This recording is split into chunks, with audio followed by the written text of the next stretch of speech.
If you are visiting with us today to celebrate Affirming Sunday, on behalf of this congregation, I want to welcome you. This is a church that wants LGBTQ individuals to know that you are part of our family. I can brag on this congregation because I was not here at the time critical decisions were made, but this congregation made those decisions to promote inclusion, affirmation, and participation for all people, and decisions to create a loving and accepting spiritual environment. I can tell you that the people seated here are people who felt strongly that all persons, including LGBTQ individuals, should be welcome to participate in the life of this church. They also made the decision that women should be included among the people ordained as priests.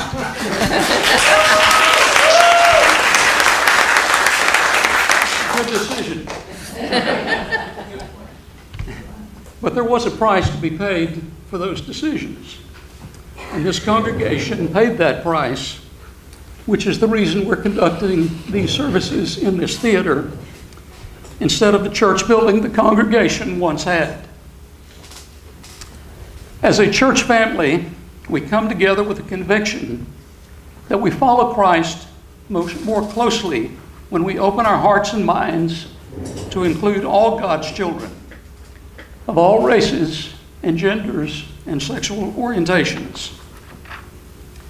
The Jesus we seek to follow is the one who showed us more honest and genuine ways of relating to others, particularly in contrast to those who are quick to find fault and condemn others as a way to elevate themselves and have someone else to look down upon. Jesus warns us of this temptation when he asks, "Why do you look at the speck of sawdust in your brother's eye and pay no attention to the plank in your own?" When you say things as directly as Jesus often did, people don't like it. And in today's gospel reading, we read that the scribes were spreading rumors that Jesus was possessed by a demon. Another old trick: demonize the one you want to marginalize and exclude.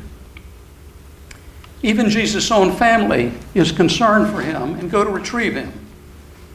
When told that his mother and brothers were outside, Jesus responds with the startling words that show us how serious he is about teaching us new ways to relate to others in a way to include them. Jesus asked, "Who are my brother and my brothers?" And then looking at those seated around him, he said, "Here are my mother and my brothers. Whoever does the will of God is my brother and sister and mother."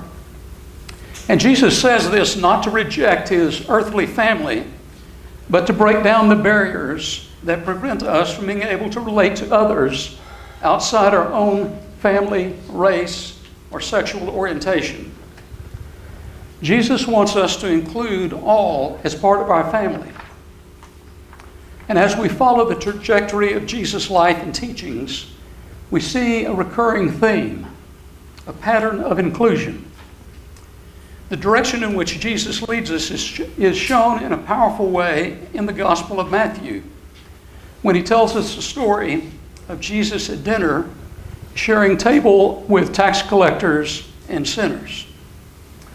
When the Pharisees criticized Jesus for eating and associating with those deemed unworthy, Jesus uses the words of the prophet Hosea to rebuke them. Jesus tells them, "Go and learn what this means. I desire mercy and not sacrifice." In using these words of the prophet, Jesus is not only telling the teachers, "You don't understand the meaning of what you pretend to know," he's also telling them that in choosing intolerance and condemnation of others, rather than compassion and understanding, they misunderstand the heart of God. And neither do we understand the heart of God when we remain blind to the reality of others and attempt to exclude others who are different from us. Recently, I came across a concept that has helped me better understand the trajectory of Jesus' life and teaching and what it points towards. The concept is the progressive apprehension of what Jesus came to reveal about God. It originates from the fact that it was only over time that those who first heard Jesus came to understand who he was. It starts with the realization that the story that the New Testament tells is essentially that of Jesus' first listeners slowly coming to understand who he was. The gospel writers, especially John, tell the story of how it was only gradually that Jesus' followers moved towards an understanding of what his message was about. And this process of progressive apprehension of who Jesus was and is has continued throughout the history of the church and continues even today. And as individuals, our formation as Christians occurs gradually as we come to realize that following Jesus is often less about our outward adherence to specific rules of conduct and more about the inward transformation of our hearts. Jesus wants our hearts because it's through the transformation of our hearts that we learn the humility necessary to see ourselves as we are and to embrace others as our brothers and sisters, even those who before we have held at a distance. At one of his last meetings with his disciples before he was crucified, Jesus demonstrated this humility when he bent down to wash their feet. Jesus provided us with an unforgettable example of how to embrace the reality of the grit and grime of engaging with actual living persons, even those different from ourselves. And don't we all wish to be seen and embraced by those we love in the reality of our sometimes messy and less than perfect lives? I have an older sister, Marcia, and growing up as the younger brother, I watched with disdain as she excelled at everything. She was the perfect child, smart, kind, precocious, a straight-A student who never caused trouble. Growing up in the shadow of such a bright light, I remember sometimes feeling like Rodney Dangerfield. What does a guy have to do around here to get a little respect? And naturally, when Marcia graduated from high school, she was voted most likely to succeed. And they were right, and she did. Marcia went on to obtain bachelor's and master's degrees in music and education administration. She was a born teacher. In fact, she claims that I was her first pupil, and that it was she that taught me how to tell time and tie my shoes. Now, I have no recollection of how I learned to do either of those things, but as she points out, I do both of them pretty well. So maybe she wins that one. Marcia's last position was as head of the cathedral school at the St. John the Divine Cathedral in New York City.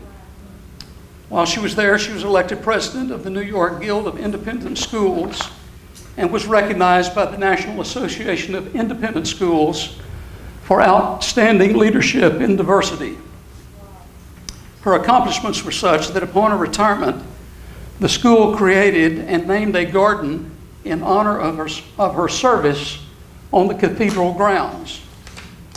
The garden is called the Nelson Green, and it's marked by a monument that lauds her visionary leadership and nurturing spirit as she worked tirelessly to develop and improve the lives of children. You can probably tell I'm very proud of her. But as successful as she was professionally, there was a time in her personal life that was difficult and caused pain. Some 30 years ago, when she was around 40, during a visit to Dallas, She shared with me that after much soul searching and years in therapy, she had come to the realization that she was gay. This was back during a time when attitudes about gay people were much more judgmental and when being gay was not as well accepted. Marcia and I had grown up in a small East Texas town that was known widely for a sign that for many years stretched across the main street. The sign proclaimed, "Greenville, Texas, home of the blackest land and the whitest people." It probably tells you a lot about how closed in it was and what growing up there was like. We were raised by conservative Southern Baptist parents. Our life centered around the church, and if the doors were open, our family was there. Because my sister had always excelled in most everything she did, there were many who had high expectations for her. Disappointing her family and her friends was not in her DNA. I remember the pain on her face the day she shared this news with me. She described how perplexed that she was, that her life had turned out differently from what she had expected. Because of her conservative religious background, coming out as gay was particularly painful and took much courage. She knew that telling our parents would be devastating for them to hear. And it was. The environment and theology my parents had absorbed from the Southern Baptist Church about what was good and moral behavior made hearing the news from their daughter, who had never disappointed them, even more difficult. And particularly at that time, and living in that place, there was no place for my parents to turn to for support. I went to visit my parents the day after Marcia told them, and it was as if a close family member had died. The last thing my sister would ever want to do is cause anyone pain, particularly parents as loving as ours. But being gay was the reality of her life, and she could not live a lie. Despite the shock, my parents' love for Marcia never wavered, and over time, my parents did get to a place of acceptance. Given the thinking of their generation, the conservative religious environment in which they lived, and the lack of emotional support from their circle of friends, it had to have been very difficult for them to accept. But that they did speaks to what was deepest and most real in their hearts. Their love for Marcia won out over everything else that stood in their way. Despite all the moral and social condemnation of same-sex relationships my parents had grown up hearing, my parents were not about to deny the reality of the person my parents knew my sister to be. None of those words of moral condemnation matched the reality of my sister's life. Love won out because they had learned well the lesson that Jesus taught. Go and learn this, what this means. I desire mercy and not sacrifice. The Jesus my parents knew in their hearts did not condemn and sacrifice others, but instead chose to sacrifice himself, just so that we would not fall into the trap of trying to justify ourselves by condemning and sacrificing others. This is the Jesus who came to show us how to love others as he loved us. A love that carries us through the pain and disappointments of the lives we all share, and that enables us to embrace the beauty and holiness of all persons, male and female and in between, black and brown and white, and all shades mixed together, gay and straight, and all other variations. Jesus shows us that we are beloved by God, each and every one of us.